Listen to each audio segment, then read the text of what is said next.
बिल्कुल सही केंद्र। लास्ट टाइम हमने पढ़ा था रेट ऑफ रिएक्शन।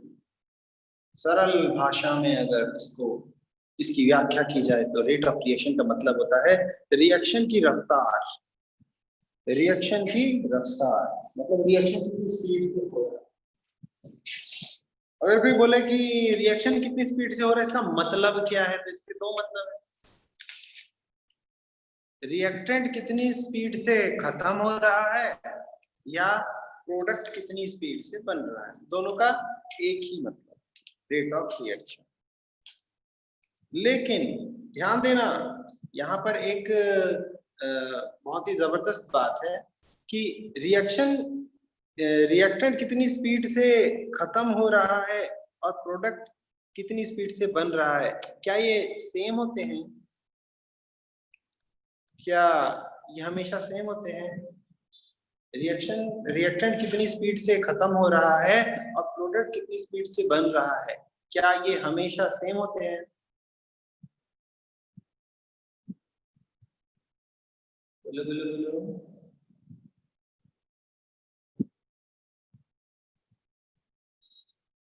बच्चों,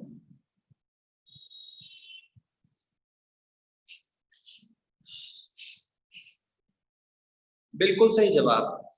रिएक्टेंट और प्रोडक्ट के खत्म होने और बनने की रफ्तार हमेशा सेम नहीं होती।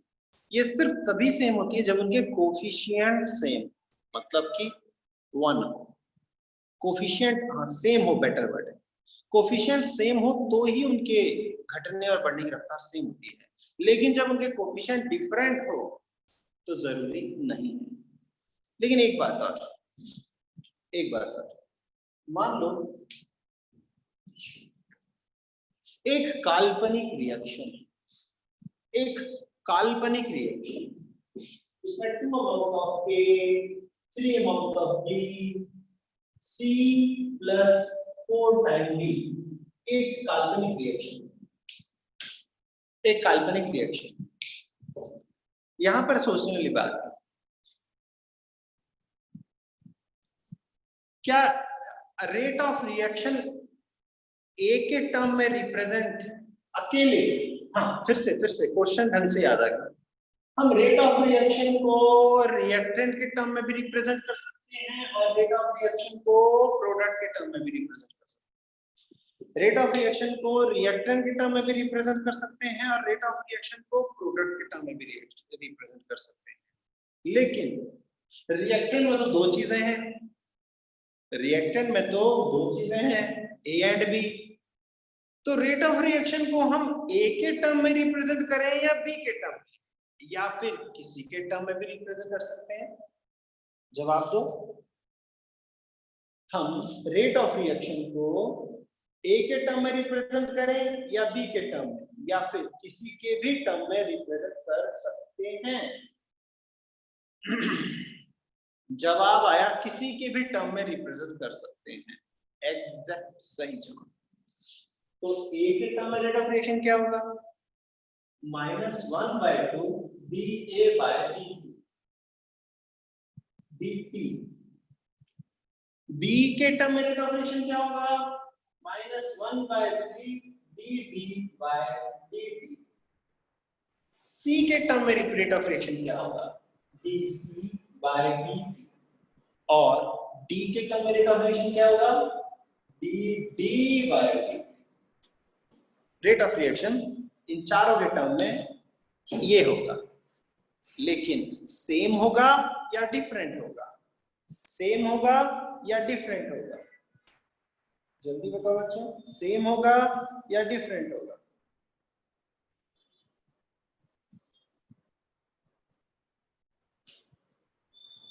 केंद्रा ने कहा डिफरेंट होगा। और बताओ बच्चों, मैं इंतजार करता हूं।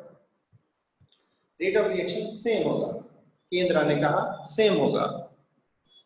और बताओ बच्चों, मैं वेट कर रहा हूं।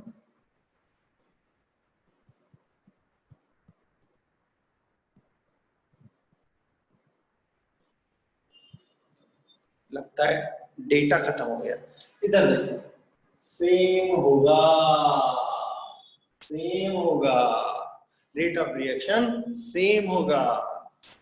यहां पर अगर आपको क्वेश्चन पूछा जाए जो लास्ट टाइम मैंने पूछा था कि ए के, ध्यान देना, ए के घटने की रफ्तार अगर 1.2 मोल पर लीटर पर सेकंड है, ध्यान दो, ए के घटने की रफ्तार अगर 1.2 मोल पर लीटर पर सेकंड है, मतलब ए प्रति सेकंड अगर 1.2 मोल खत्म हो रहा है, तो बताओ डी कितनी रफ्तार से खत्म हो रहा होगा, सी कितनी रफ्तार से बन रहा होगा और डी कितनी रफ्तार से बन रहा होगा, बता सकते हो?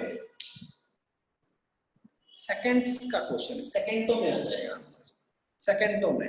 जब भी ऐसा क्वेश्चन आए तो आपको केवल और केवल एक ही स्टेप फॉलो करना है। आप ये वाला चीज पहले लिख दो, ये वाला चीज पहले लिख दो, और आप देखो आपको ये -1.2 जो है ये कौन सा वैल्यू दिया हुआ है। दो ऑप्शन है, क्या आपको -1/2 dA/dt दिया हुआ है या सिर्फ dA/dt दिया हुआ है? जवाब आपको इन दोनों में से कौन सा वैल्यू दे रखा है 1.2?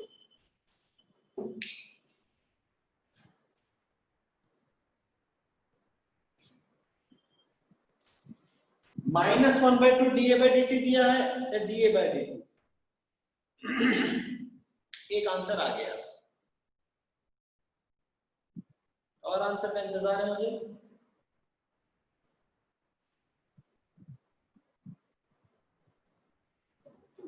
जवाब dA/dt दिया, ये नहीं, बिकॉज ये रेट ऑफ रिएक्शन है ना कि रेट ऑफ डिकम्पोजिशन ऑफ ए, ध्यान देना। हाँ, एक बात और, जहां कोफिशिएंट 1 हो, जहां कोफिशिएंट 1 हो वहां रेट ऑफ फॉर्मेशन या डिकम्पोजिशन वहां रेट ऑफ रिएक्शन के बराबर होता है। लेकिन जहां कोफिशिएंट 2 हो, 3 हो, 4 हो, n हो, वहां rate of reaction, rate of decomposition का 1/n टाइम्स होता है, 1/n टाइम्स होता है, बिकॉज हम पर मोल के हिसाब से वैल्यू जानना चाहते हैं, समझे कि नहीं? 1/n टाइम्स होता है। तो ये है भाई कहानी। मैं लास्ट टाइम इस पे न्यूमेरिकल करा चुका था, आज मैं आपको एक नई चीज सिखा रहा हूँ। मैक्सिमम बच्चे जुड़ चुके हैं, हमारी क्लास की बहुत ही जबरदस्त एक टीम बनने वाली है। चलो, अगर ये बच्चे हम पे भरोसा कर रहे हैं तो हमारा फर्ज है कि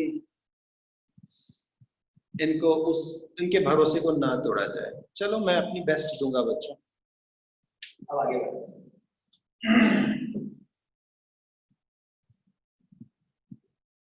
लास्ट टाइम हमने रेट ऑफ रिएक्शन के ऊपर एक और बात कही थी कि रेट ऑफ रिएक्शन को रिप्रेजेंट कैसे करें।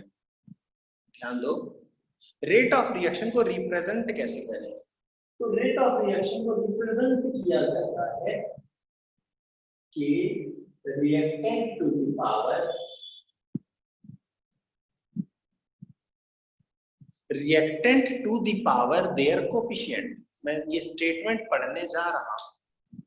Rate of reaction is proportional to, ये के हटा दो, proportional to product of the molar concentration of reactant and each raised to power their coefficient। ये था rate of reaction, ये था rate of reaction। लेकिन हम एक्सपेक्ट करते थे रिएक्शन इतना गुना बढ़ेगा अगर रिएक्टेंट को इतना बढ़ा दिया जाए तो, और कैलकुलेट करके हम उम्मीद लगाते थे। लेकिन जब प्रैक्टिकली रिएक्शन को परफॉर्म किया जाता था तो हम देखते थे कि एक्सपेक्टेशन कुछ और है मगर रियलिटी कुछ और है। कुछ महान बच्चे भी जुड़ चुके हैं, मुझे पता है उनका पिछला साल कितने तकलीफ दिया गया है। ये वसीम कहीं वो तो नहीं है जो सिर्फ 1 महीने में पढ़ के टॉप आने के सपने देखता है, कहीं वो तो नहीं है? हाँ, मैं उनको जरा अच्छे से समझाने की कोशिश करता हूँ। मैं ये कह रहा हूँ कि हम रिएक्टेंट को बढ़ाएंगे तो रेट ऑफ रिएक्शन भी बढ़ेगा। लेकिन कितनी रफ्तार से बढ़ेगा, कितने गुना बढ़ेगा। तो लॉ ऑफ मास एक्शन जो दिया था वागे, और एक बंदे का नाम याद नहीं आ रहा, वागे, ये वर्ड सर्च करना, लॉ ऑफ मास एक्शन किसने दिया है, ठीक है, वागे और एक था यार, चलो जाने दो, कोई बात नहीं, सर्च करना, गूगल पे नाम मिल जाते हैं। तो उन्होंने दिया था और बोला था कि जो कोफिशिएंट है वही पावर बन जाएगा, और हमने ये चीज इक्विलिब्रियम में भी खेला है, वहां पे ये चल जाते थे, लेकिन हमारे रेट लॉ, ये क्या बोलते हैं, काइनेटिक्स में ये लोग नहीं चले।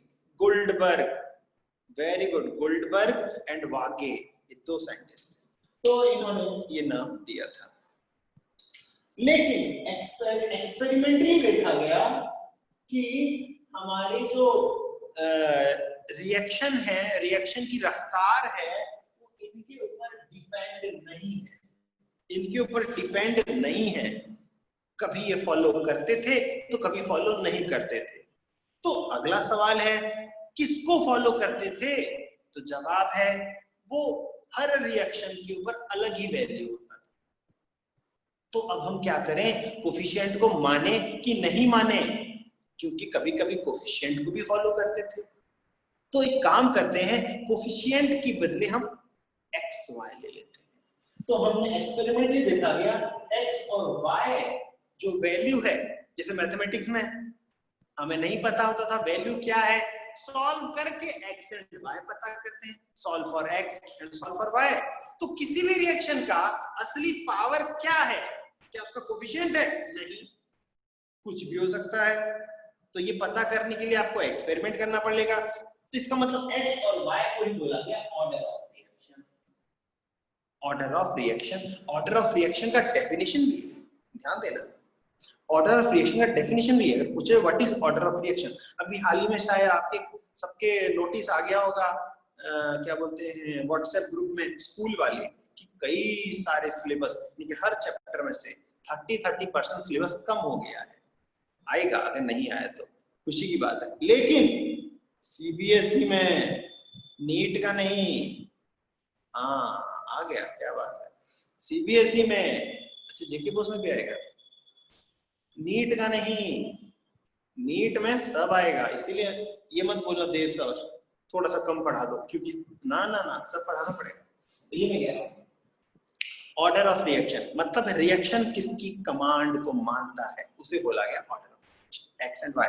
लेकिन अगला चैलेंज जो आज हम फुलफिल करेंगे, कुछ बच्चे लिख रहे हैं हमारा भी नहीं होना चाहिए था, बहन क्या कहूं, भगवान से एक दुआ करो, भगवान से एक दुआ करो कि आपका ये इसी साल जो है ना, ये पिछले जो 12th वाले बच्चे हैं उनका नीट और जेई का एग्जाम हो जाए। अगर किसी कारणवश नहीं हुआ तो अगले साल आप इनके साथ बैठोगे, ये पढ़े होंगे डबल सिलेबस, इनको अगर आ गया कम सिलेबस, तबाह कर देंगे तुम्हें। इसीलिए ध्यान देना, आप तो कम सिलेबस पढ़ के जा रहे हो, ये पूरा पढ़ के जा रहे हैं, पूरा पढ़ के जा रहे हैं, और कम आ जाए।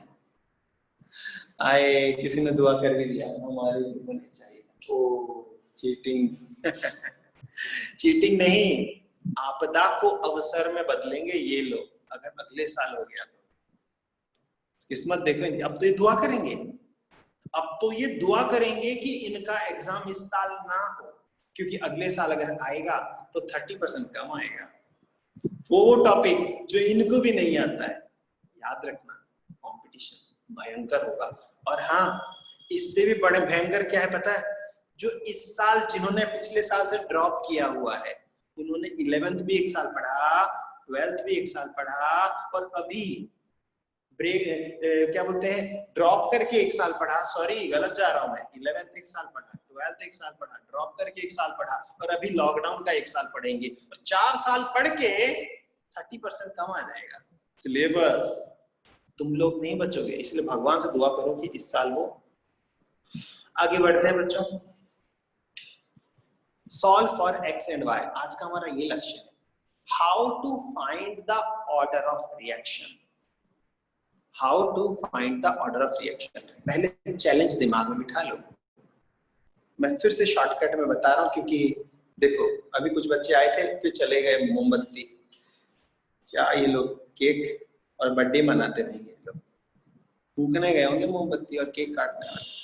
तो यही बात है कि क्या बोल रहा था, चैलेंज को एक बार फिर से समझ लो। हम रिएक्शन की रफ्तार देख रहे हैं।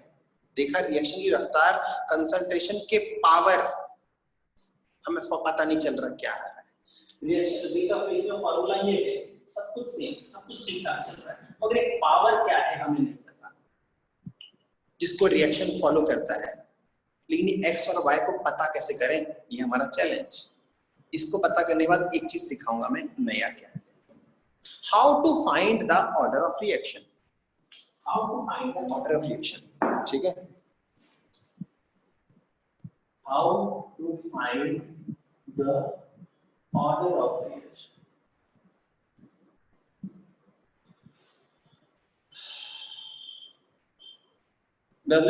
एक चीज और, ऑर्डर ऑफ रिएक्शन का डेफिनेशन बता रहा था मैं।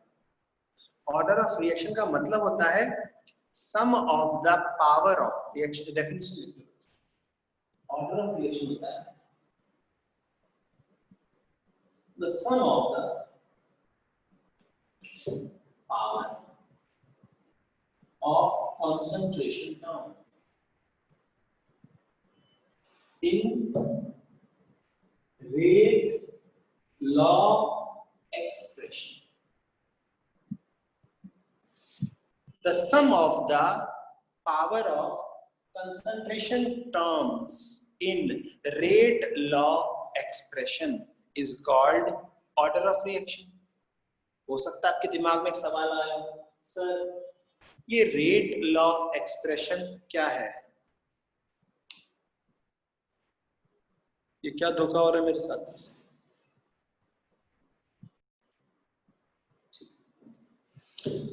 अब सवाल है ये रेट लॉ एक्सप्रेशन क्या है? रेट लॉ एक्सप्रेशन क्या है? किसी भी रिएक्शन को रिप्रेजेंट, किसी भी रिएक्शन के रेट को रिप्रेजेंट करने का तरीका, किसी भी रिएक्शन के रेट को रिप्रेजेंट करने का तरीका। ध्यान से, मान लो reaction is A amount of A plus B amount of B gives C amount of C plus D amount of D. A amount of A plus B amount of B gives C amount of C plus D amount of D. So what is the तरीका to express this rate of reaction? मैं ये लिखूं, rate is equal to K, A to the power A and B to the power B. ये सही है क्या? ये तरीका सही है, हाँ या ना? क्या ये तरीका सही है, हाँ या ना?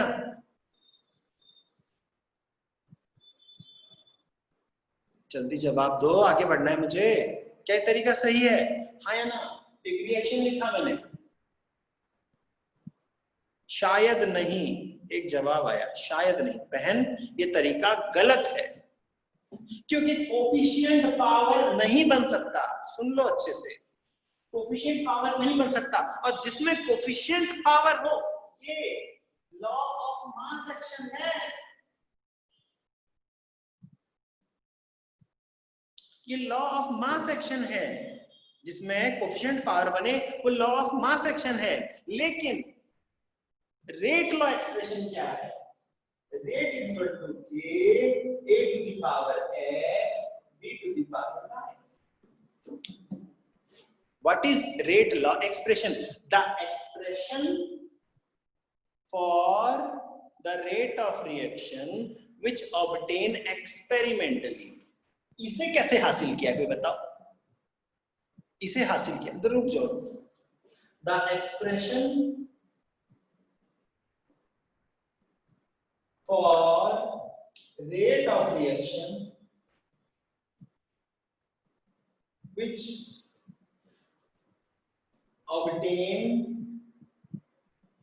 experimentally, जिसे एक्सपेरिमेंटली हासिल किया वो है रेट लॉ एक्सप्रेशन। जिसे एक्सपेरिमेंटली हासिल किया वो है रेट ऑफ रिएक्शन। इसे कैसे हासिल किया? रिएक्शन बैलेंस किया, हासिल हो गया। ये ए और बी कैसे मिला? ए बी सी डी कैसे मिला? रिएक्शन बैलेंस करके। 10th में कैसे करते थे, हिट एंड ट्रायल, तुक्का लगाया बैलेंस हो गया, पावर बन गया। हो सकता है ऐसा कभी कोई केमिकल रिएक्शन तुक्का लगाया बैलेंस किया, जो नंबर मिला वही बनेगा पावर? नहीं हो सकता। ये ऑब्टेन थियोरेटिकली, इसे तुक्का लगा के हासिल किया गया है। रिएक्शन ऐसे तो बैलेंस हुआ है मैक्सिमम, कभी 2 बढ़ा दिया, कभी 4 बढ़ा दिया, ऐसे तो हासिल किया हमने। तो ये जो चीज में थियोरेटिकली हासिल हुआ है वो नहीं है रेट लॉ एक्सप्रेशन, जो चीज एक्सपेरिमेंटली हासिल हुआ है वो है रेट लॉ एक्सप्रेशन। ध्यान देना, यहां पर एक क्वेश्चन और आता है, सर मॉलिक्यूलरिटी क्या होती है? मॉलिक्यूलरिटी, मुझे लगता है आप लोगों ने बायो में ये टर्म सुना है, मॉलिक्यूलरिटी क्या होती है? अगर नहीं सुना है तो शायद मैं ही गलत हो सकता है बायो में टर्म ना हो सकता है बायो में टर्म ना हो। अब सुनो एक चीज पढ़ाने से पहले, order of reaction and molecule. देखिए पहले ये दो चीज को फील कर लो, फिर अगले स्टेप में बढ़ेंगे कि ऑर्डर ऑफ रिएक्शन और मॉलिक्यूलरिटी क्या। अगर मान लो मैं ए और बी से प्रोडक्ट बनाता हूं, यहां भी ए बी से कुछ प्रोडक्ट बनाता हूं, order of reaction rate is equal to k a to the power and b to the power x y, same नहीं होगा कोफिशिएंट, और ऑर्डर का डेफिनेशन है x plus y, पावर का सम उसे बोलते हैं ऑर्डर, पावर का सम उसे बोलते हैं ऑर्डर। डेफिनेशन लिख देना जो भी लास्ट टाइम लिखवाया था। लेकिन मॉलिक्यूलरिटी क्या है अब ये सुन लो, क्योंकि कुछ टर्म्स अगर मैं इस्तेमाल कर दूंगा पढ़ाई के बीच और आप बोलोगे सर ये क्या है, तो इसलिए पहले पिछला क्लियर हो जाए। Molecularity, number of molecules take part in a reaction, number of molecules take part in a reaction, मतलब इसमें ए और B, A plus B molecular. ध्यान देना, what is molecularity? Total number of reacting species is called molecularity. And what is order? Power का sum, order. अब बताओ sir power का सम और कोफिशिएंट का सम सेम होता है? नहीं, क्योंकि ये ऑब्टेन एक्सपेरिमेंटली, ये हमें एक्सपेरिमेंटली ऑब्टेन हुआ है order, but molecularity obtained theoretically, ये हमें थियोरेटिकली रिएक्शन को बैलेंस किया और मिल गया, समझे? इसे बोलते हैं ऑर्डर और ये मॉलिक्यूलरिटी। ऑर्डर में भी positive, negative, zero, fraction. Order of reaction positive भी हो सकता है, नेगेटिव भी हो सकता है, जीरो भी हो सकता है, फ्रैक्शन भी हो सकता है। Molecularity always positive, always positive, ये ऑलवेज पॉजिटिव होगा। कभी ऐसा हो सकता है कि रिएक्शन में जीरो रिएक्टेंट पार्टिसिपेट कर रहे हैं, नहीं हो सकता। फ्रैक्शन ऑफ मॉलिक्यूल्स पार्टिसिपेट कर रहे हैं, नहीं हो सकता, क्योंकि मॉलिक्यूल एज अ होल साबुत होता है, 1 2 1.5 ऑक्सीजन का मॉलिक्यूल नहीं हो सकता। मतलब ये मॉलिक्यूल होते हैं ये पॉजिटिव नेचुरल नंबर होंगे, पॉजिटिव नेचुरल नंबर होंगे, होल नंबर्स नहीं होंगे। ये ऑर्डर है और ये है मॉलिक्यूलरिटी। एक इतने बात समझ आ गया। एक चीज है आगे एक टर्म और आता है, वो भी क्लियर कर, एलिमेंट्री रिएक्शन। एलिमेंट्री रिएक्शन और एक आता है कॉम्प्लेक्स रिएक्शन। कॉम्प्लेक्स रिएक्शन छोटे मोटे टर्म निपटा लेते हैं फिर आगे बढ़ते हैं। Elementary reaction and complex reaction, ये कुछ पूछ रहे हैं बच्चे शायद। अच्छा हाँ, अल्फा बीटा, अच्छा नहीं पूछ रहे। Elementary reaction and complex reaction, एक रिएक्शन लिख रहा हूं,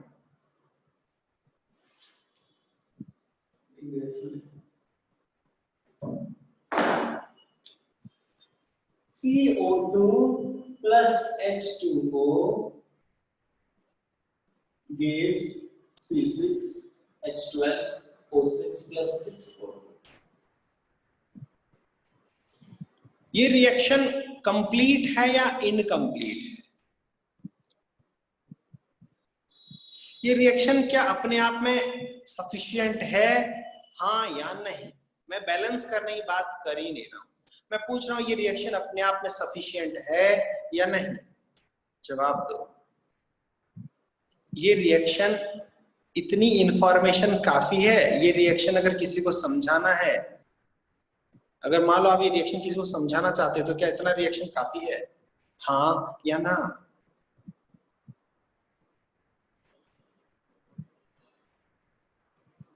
फोटोसिंथेसिस समझाने के लिए क्या इतना रिएक्शन काफी है?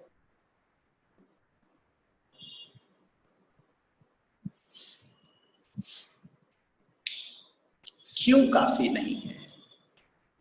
ये काफी इसलिए नहीं है क्योंकि ये रिएक्शन दिखने में सिंगल है, मगर ये रिएक्शन के दो हिस्से हैं मेन।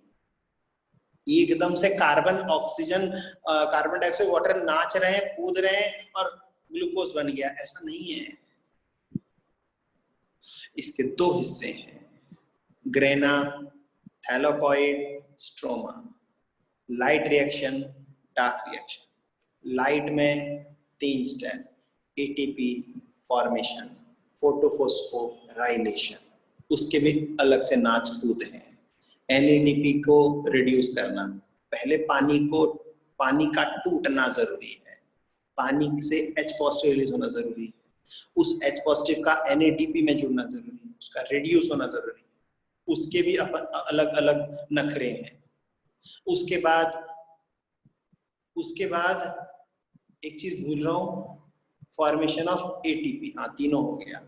लेकिन ये 3 रिएक्शन से काम खत्म हो गया? नहीं, NADPH स्ट्रोमा में आएगा, ATP स्ट्रोमा में आएगा, वहां पर RUBP कार्बन डाइऑक्साइड से कुछ बना के रखेगा, उसके बाद मेल्विन केल्विन साइकिल नाचेगा, तब जाके नखरे होंगे बड़े सारे। इसका मतलब कितने नखरे के बाद जाके यहाँ पर ग्लूकोज बनेगा। क्या एक स्टेप है ये? वो स्टेप्स ही याद नहीं होते हमसे, समझे कि नहीं? बात समझ आ रही है?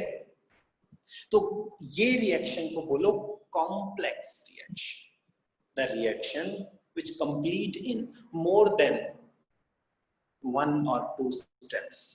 वो रिएक्शन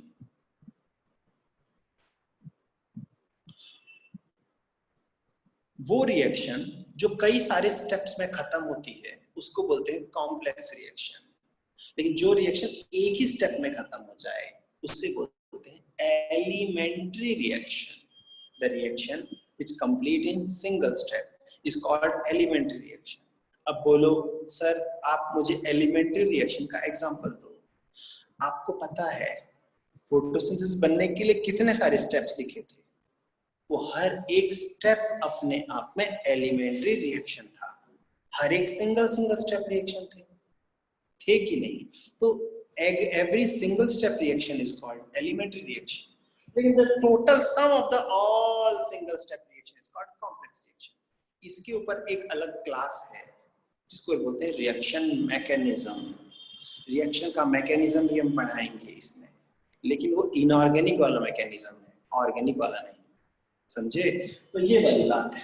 तो elementary reaction, the reaction which complete in single step. What is complex reaction? The reaction is complete in more than one step is called complex reaction। बात नंबर 2 नोट कर लो अच्छे से।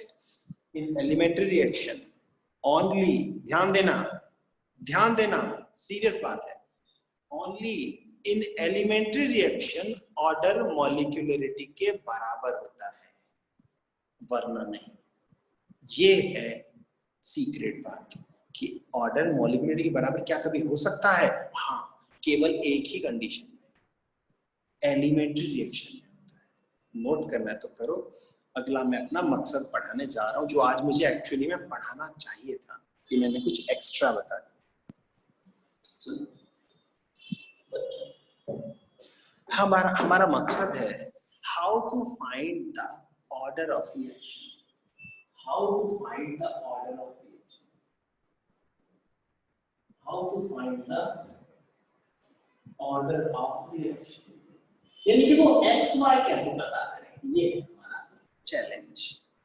इसके कुछ मेथड्स हैं, इसके कुछ मेथड है। Method number 1, initial rate, initial rate method, initial rate method. ये क्या है, क्यों है, कैसा है, सब बताएं। दूसरा ग्राफिकल मेथड, दूसरा है ग्राफिकल मेथड, ग्राफिकल मेथड। तीसरा है half life method, half life method. Initial rate method, graphical method, half life method, और चौथा इंटीग्रेटेड इक्वेशन मेथड।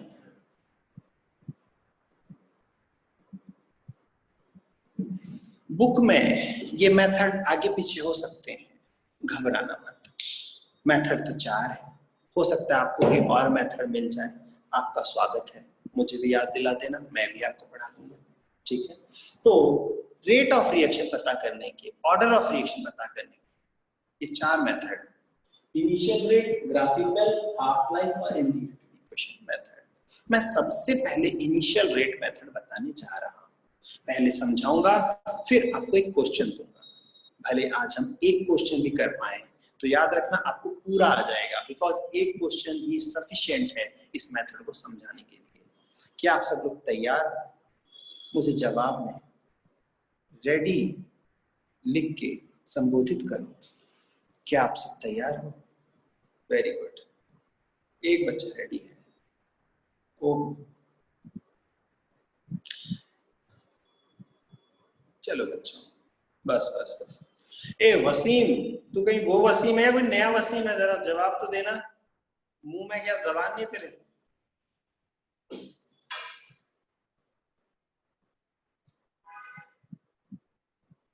ए वसीम, एक बार हाथ लगे जरा, कौन सा वसीम है, जरा मैं देखूंगा। चलो कोई ना, समझ लेते हैं। आपको इनिशियल,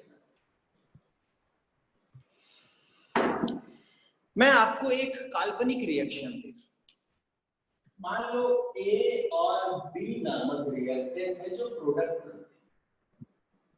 पहले समझाऊंगा फिर क्वेश्चन दूंगा। एक्चुअली इसमें क्वेश्चन ही डायरेक्ट दे देते समझ आता है। सपोज 2 है या 3 है, कुछ भी,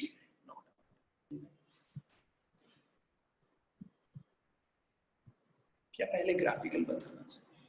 चलो जो कुछ फर्क नहीं, ठीक है, ओके। एक रिएक्शन है जिसमें 2 अमाउंट ऑफ ए और 3 अमाउंट ऑफ बी बन रहा है और प्रोडक्ट बन रहा है। अगर मैं आपसे बोलूं इसका रेट लॉ एक्सप्रेशन लिखो, तो क्या होगा? Rate is equal to K A raise power 2 B raise power 3। ये होगा या नहीं? जवाब दो, जवाब दो। रेट लॉ एक्सप्रेशन ये होगा या नहीं? जवाब दो। बिल्कुल सही जवाब, बिल्कुल सही जवाब। नहीं होगा, इसका रेट लॉ एक्सप्रेशन होगा x एंड y, और हमें x एंड y ही तो निकालना है, हमें x एंड y ही तो निकालना है। तो वैज्ञानिक क्या करते हैं, ध्यान दो। मैं आपको थोड़ा सा बायो का कुछ टर्म्स याद दिला देता हूं, बायो के कुछ टर्म्स याद दिला देता हूं। देखो, एक फोटोसिंथेसिस का एक एक्सपेरिमेंट है कि हाउ विल यू नो, अरे तभी मैं आपको बता देता हूं। How will you know that this chemical is essential for photosynthesis? How will you know that this chemical is essential for photosynthesis? Offline class होती तो मैं बच्चे को खड़े करके पूछ देता, अभी टाइप करने में टाइम लग जाएगा, मैं ही बता देता हूँ। ठीक है ना। How will you know that this chemical is essential for photosynthesis? तो लोग क्या करते हैं, ध्यान दो, सारे केमिकल देते हैं, केवल एक केमिकल मिस कर देते हैं और देखते हैं फोटोसिंथेसिस हो रहा है या नहीं। पत्ते में वो आयोडीन वाला टेस्ट कर देते हैं। अगर आयोडीन वाला टेस्ट ब्लू ब्लैक हो रहा है तो उस केमिकल की वैल्यू नहीं है। या फिर अगर आयोडीन ब्लू ब्लैक नहीं हुआ मतलब वो chemical is essential for photosynthesis. जैसे कार्बन डाइऑक्साइड को गायब करने के लिए KOH दे देते हैं, तो पता चलता है कार्बन डाइऑक्साइड के बिना फोटोसिंथेसिस नहीं हो रहा है। वाटर को पता करने के लिए गमले में पानी मत दो, पता चल जाएगा, वगैरह वगैरह। कल्चर मीडियम, आपने शायद सुना होगा कि टिश्यू कल्चर किया जाता है। एक प्लांट को एक न्यूट्रिएंट मीडियम में डुबा के उसको कल्चर किया जाता है। और एसेंशियल न्यूट्रिएंट पता करने के लिए क्या किया जाता है, पौधे को सारी न्यूट्रिएंट देते हैं, खास एक एलिमेंट नहीं देते, और देखते हैं उसकी ग्रोथ में क्या चेंज आया है, और एक सामने वाले पौधे को वो न्यूट्रिएंट देते हैं। तो दोनों के ग्रोथ से नोट कर लेते हैं एवरेज। एक ऐसा नहीं कि 2 पौधा होता है, हो सकता है 100 पौधे। एवरेज निकाल लेते हैं कि क्लोरीन की कमी से, पोटेशियम की कमी से, इसकी कमी से पौधे में retard growth, unmature ripening of fruits, falling of leaves, whatever. मेरी बात आप समझने की कोशिश कर रहे हो क्योंकि बिकॉज आप बायो के स्टूडेंट हो। मैं क्या बोलना चाह रहा हूं, यही टेक्निक हम यहां फॉलो करने वाले हैं। जब A और B नामक रिएक्टेंट से प्रोडक्ट बनाते हैं तो A और B की कंसंट्रेशन को चेंज करेंगे, A और B की कंसंट्रेशन को चेंज करेंगे या गायब कर देंगे, व्हाटएवर। हम देखेंगे रेट ऑफ रिएक्शन में क्या फर्क पड़ा। पुराने रेट और नए रेट की रेशो निकालेंगे और फिर दमादम क्वेश्चन करेंगे। तो मैं आपको एक क्वेश्चन ही करवाने जा रहा हूं। मेरे पास बुक है, मैं आपके सामने क्वेश्चन लिखूंगा। एक क्वेश्चन मैं सॉल्व करूंगा और उसके बाद बच्चों हम करेंगे क्वेश्चन, ठीक है। देखते हैं जरा क्वेश्चन मिला कि नहीं। चलो इस क्वेश्चन को कर रहे हैं, एक ही क्वेश्चन में आप पूरा समझ जाओगे। जबरदस्त।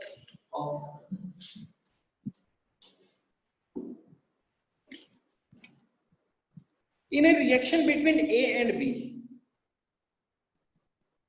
the initial rate was measured in different conditions. मान एक टेबल दिया, किसी को कुछ नजर ना आए तो मुझे बोल सकते हैं।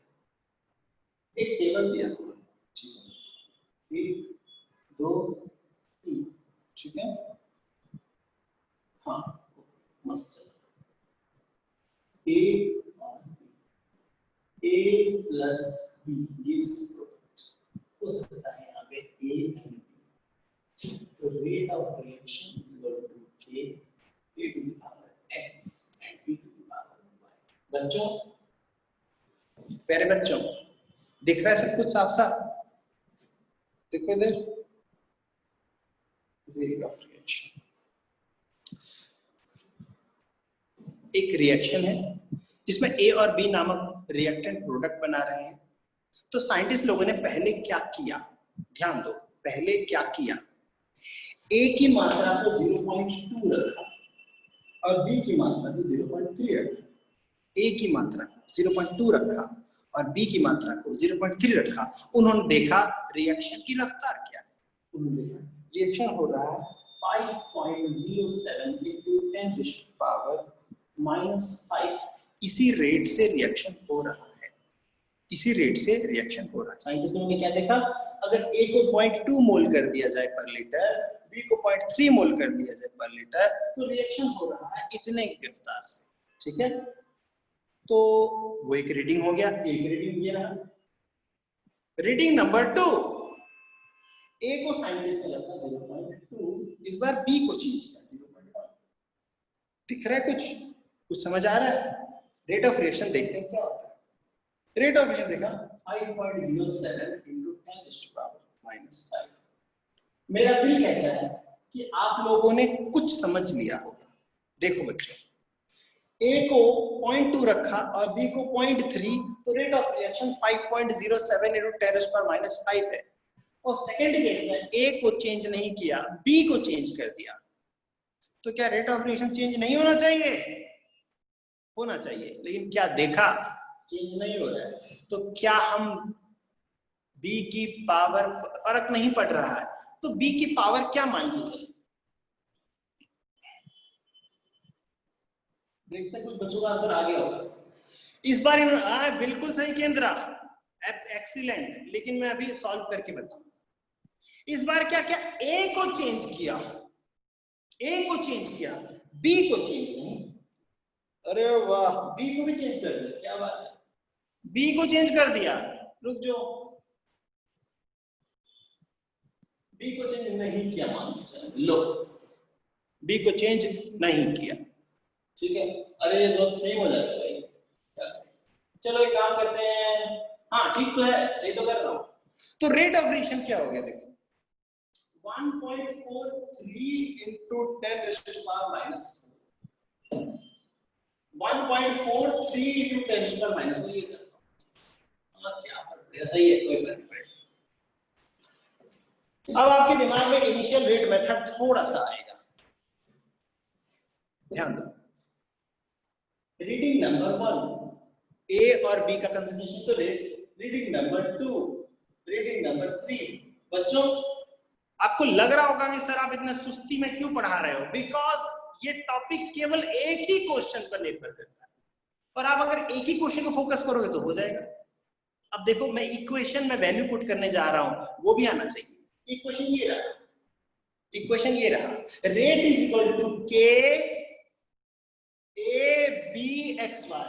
तो मैं एक काम करता हूं, इक्वेशन 1 और इक्वेशन 2 को आमने सामने लिख देता हूं। जैसे मैंने इक्वेशन 2 को लिख दिया, 5.07 into 10⁻⁵ is equal to, rate is equal to A to the power X and B to the power Y। चलो एक काम करते हैं, इक्वेशन 1 लिख देते हैं, वरना आपके दिमाग में सवाल आएगा, सर आप इक्वेशन 2 पहले क्यों लिख रहे हो? लो भाई, A to the power X, B to the power Y। Similarly, equation 2, 5.07 into 10⁻⁵ is equal to K A to the power X and B to the power Y। पहले बोलो इतना समझ आया कि नहीं, वरना कोई फायदा नहीं होगा। पहले बोलो इतना समझ आया कि नहीं, वरना कोई फायदा नहीं होगा। जल्दी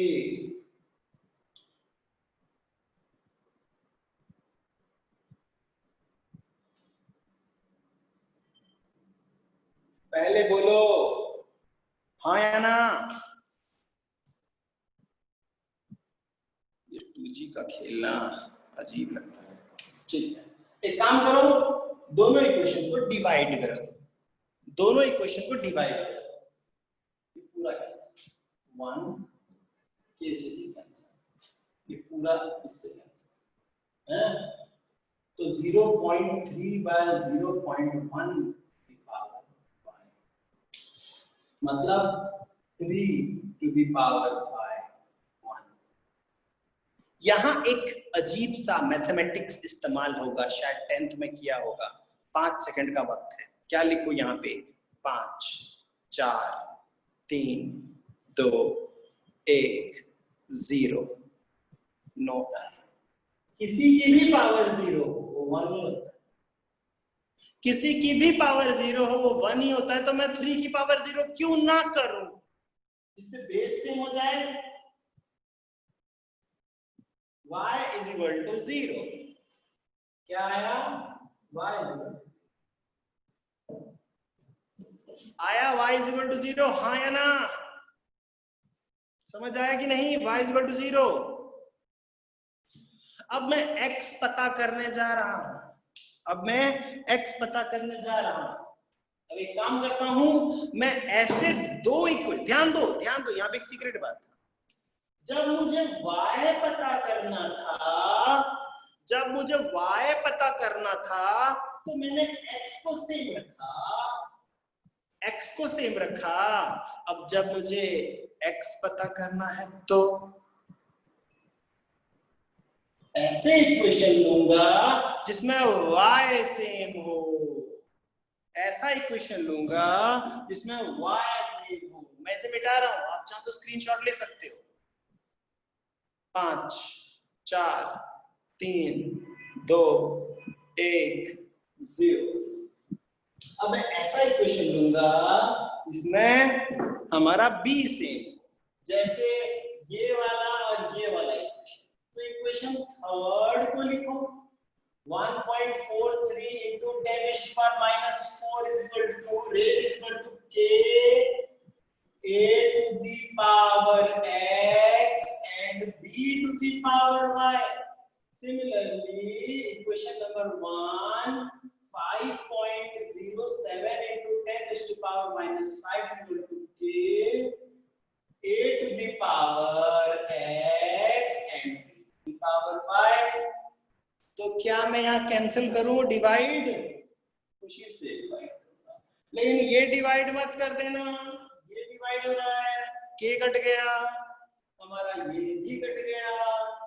अब ये पॉइंट से पॉइंट कैसे, 143/507 इनटू ये 5 का 0 पर चलाएगा 10 हो जाएगा, मतलब 1430/507। चलो जल्दी से कैलकुलेटर यूज करो, बताओ कितना आ रहा है। 1430 divide by 507, 1430 divided by 507।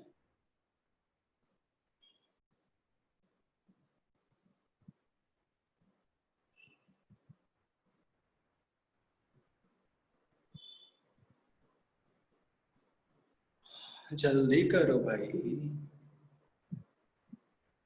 1430 divided by 507,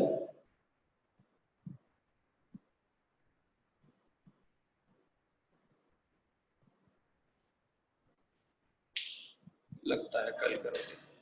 ओ कोई एक्टिव हुई, उसका एटीपी जागा है। एटीपी, अरे वो क्या नाम है उसका, रिफत है ना वो, या आर्या क्या था वो, कहाँ गई वो जिसका एटीपी 0 था?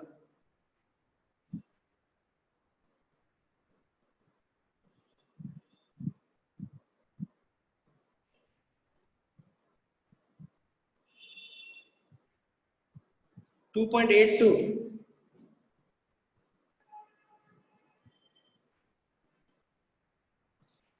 500 2.82। अरे यहाँ तो कुछ गड़बड़ी हो रहा है भाई, कुछ गड़बड़ी हो सकता है, मैं वैल्यूज गलत उतारा हूँ। बच्चों 2.8 है ना, 2.8 का हाफ कितना होता है? 1.4। तो यहाँ पे हो सकता है इसे आ रहा है 2.8 आ रहा है, कितना आ रहा है? 2.8 आ रहा है। तो 2.8 का हाफ होता है मतलब 1.4 into 2 is equal to 2 to the power x। देखो हमारे साथ चीटिंग हो रहा है, ये हमारे साथ हो रहा है चीटिंग। 2.8 को मैंने 2 into 1.4 कर दिया है, हमारे साथ धोखा हुआ है। क्वेश्चन मुश्किल दे दिया हमें, लेकिन कोई बात नहीं। देखो जरा एक बात बताओ, 1.4 को कोई बच्चा √2 लिख सकता है कि नहीं? बताओ जरा, 1.4 को कोई बच्चा √2 लिख सकता है कि नहीं? क्योंकि 1.414 √2 होता है। तो क्या ये 2√2 जो है वो क्या हो सकता है? √2 to the power 3 हो सकता है? मैं कहीं गलत तो नहीं हो रहा हूँ? देखो जरा, √2 बिल्कुल सही। तो इसको भी बेस सेम करना पड़ेगा, तो √2 to the power 2x। क्या क्वेश्चन था, मेरा दिल खुश हो गया। I like this question, बहुत मजा आया। बेस सेम है, देख लो। तो 2x अगर 3 है तो x हो गया 1.5। मस्त क्वेश्चन था ये। x हो गया 1.5, मतलब rate of reaction is equal to k a to the power 1.5 and b to the power 0। a to the power 1.5 and b to the power 0 समझ नहीं आ रहा है। अरे पूरा मेहनत करने के बाद बच्ची बोल रही समझ नहीं आ रहा है। चलो एक बार फिर से समझा दो। अच्छा y कैसे निकाला वो पता चल गया, y 0 है वो पता चल गया, हाँ या ना? y कैसे निकाला वो पता चल गया? मेरे को भी नहीं आया, वही तो बता रहा हूं। पहले बताओ y कैसे पता चला वो समझ आया, ठीक है। अब x का सुन लो। अगर मुझे x पता करना है, मतलब a का वैल्यू पता करना है, तो b का वैल्यू सेम वाला यूज करूंगा मैं। तो इक्वेशन नंबर 1 और इक्वेशन नंबर 3 में b सेम है, देख लो। इक्वेशन नंबर 1 एंड 3 में b का वैल्यू सेम है। 1 एंड 3 में b का वैल्यू सेम है। शुरू से शॉर्ट में बता दो। ओ बहन, ओ बहन, चलो शुरू से बता दो। चलो ठीक, तभी तो मैंने बोला था रेडी। एक रिएक्शन दिया है, एक काल्पनिक रिएक्शन है, इसमें a अमाउंट ऑफ, चलो 5 amount of a plus 6 amount of b मिलके कुछ प्रोडक्ट करना है। इस क्वेश्चन में पूछा जा रहा है पहला रेट लॉ एक्सप्रेशन क्या है, पहला रेट लॉ एक्सप्रेशन क्या है, या फिर दूसरा पूछे ऑर्डर ऑफ रिएक्शन क्या है, पूछे ऑर्डर ऑफ रिएक्शन क्या है with respect to a, with respect to b and overall मैं तीनों का जवाब दूंगा। मस्त क्वेश्चन है, स्टेप्स याद रखना, क्योंकि एक ही क्वेश्चन ही सफिशिएंट है इस टेक्निक को समझाने के लिए। सबसे पहले क्वेश्चन को तसल्ली से उतारना, और आप देखना इससे हम कितने इक्वेशन बना सकते हैं। कम से कम 3, 4, 5 कितने भी इक्वेशन बन रहे हो, ठंडे दिमाग से सोचना आपको कौन सा वैल्यू निकालना है। अगर आपको पहले रेट लॉ एक्सप्रेशन लिखो। रेट लॉ एक्सप्रेशन क्या है? वो है rate is equal to k a to the power x and b to the power y। आपको x एंड y ही पता करना है, तो आप पहले क्या करो, इन तीनों इक्वेशन को गौर से देखो। a की वैल्यू 0.2, b की वैल्यू 0.3, तो रेट ऑफ रिएक्शन ये है, मतलब आप a रखो 0.2 मोल्स पर लीटर, b रखो 0.3 मोल पर लीटर, तो रिएक्शन इस स्पीड से होगा। a को रखो ये, b को रखो ये, तो रिएक्शन इस स्पीड से होगा। a को रखो ये, b को रखो ये, तो यानी कि आगे पीछे करते रहना होता है रिएक्शन। अब किसी दो इक्वेशन को पकड़ो। नवजोत कुछ पूछ रहे हो क्या? अगर पूछ रहे हो तो टाइप करो, बिकॉज आवाज नहीं आ रही है, ठीक है? तो मैं कह रहा हूं, अगर मान लो हम किसी दो इक्वेशन को पकड़ेंगे और उनको आपस में डिवाइड कर देंगे, एक्चुअली मकसद हमारा यही होता है। तो सबसे पहले क्या फाइंड आउट करना चाहते हो? अगर आप x पता करना चाहते हो, मतलब a की पावर पता करना चाहते हो, तो b को वही लो जिसमें b कांस्टेंट हो, यानी b इसमें भी 3 है और इसमें भी 3 है।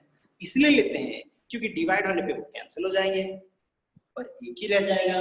फॉर एग्जांपल इसमें इक्वेशन नंबर 3 ले रहा हूं, ये रहा equation 3। Rate is equal to कितना है? 1.43 into 10⁻⁻4 is equal to k a to the power a कितना है? 0.4 है x, और b कितना है? b कितना है? 0.3 to the power y।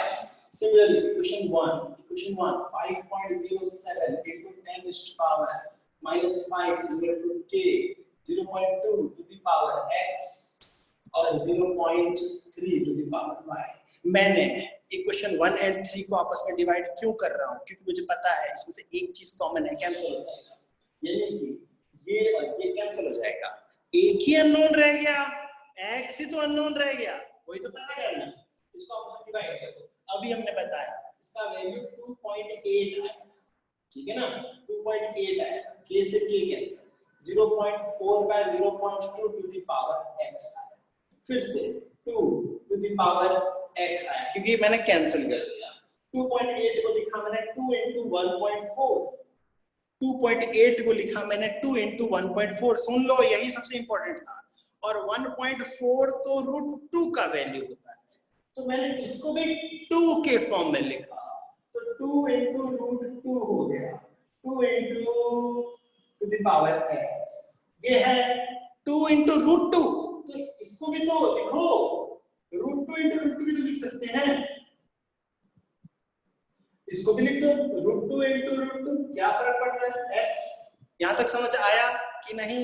Zoom कर लेना, तो यहाँ पे रूट 2 टू दी पावर 3 और यहाँ root 2 to the power 2x, तो बेस सेम है, तो 3 is equal to 2x, x is equal to 1.5, x is equal to 1.5, तो यहाँ पे लिख दो 1.5। और जब आप ऐसे दो इक्वेशन और डिवाइड करोगे तो आपका y आएगा 0, y क्या आया था 0। अब ध्यान दो, रेट लॉ एक्सप्रेशन क्या है, ये रहा, रेट लॉ एक्सप्रेशन क्या है, ये रहा, with respect to a order क्या है 1.5, with respect to a what is the order 1.5, with respect टू b what is the order 0, what is overall order 1.5 plus 0, क्योंकि ओवरऑल ऑर्डर सम होता है, 1.5 है ओवरऑल ऑर्डर, है कि नहीं? समझ आए कि नहीं? हाँ या ना? जल्दी जवाब दो, क्योंकि यहाँ पे एक क्वेश्चन पुट करने के साथ एक छुट्टी की जाएगी। समझ आया? तो एक क्वेश्चन ध्यान दो, what is the value of k, कौन जवाब देगा? What is the value of k, rate constant कौन पता करेगा? क्या करेंगे हम? चाहो तो अनम्यूट करके जवाब दे सकते हो, मैं कन्वर्ट कर दूंगा, समझा दूंगा। k का वैल्यू कैसे पता करेंगे?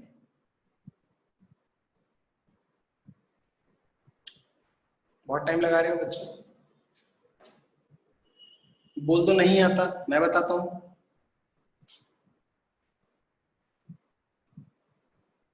मतलब नहीं आता, सुनो, आप इनमें से कोई भी इक्वेशन पकड़ो, चलो कोई भी क्वेश्चन पकड़ो, ये वाला इक्वेशन पकड़ो, देखो देख लो,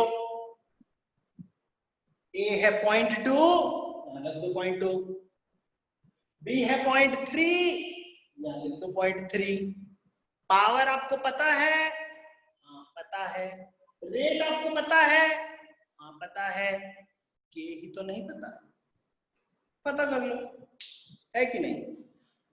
अगले क्लास में इस पर एक क्वेश्चन दूंगा और उसके बाद हम एक दूसरा तरीका बताएंगे ऑर्डर ऑफ रिएक्शन पता करने का।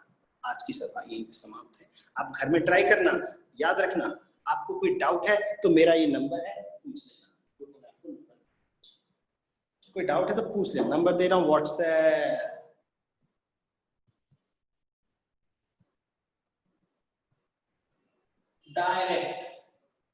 डायरेक्ट पूछना, ठीक है ना? ओके,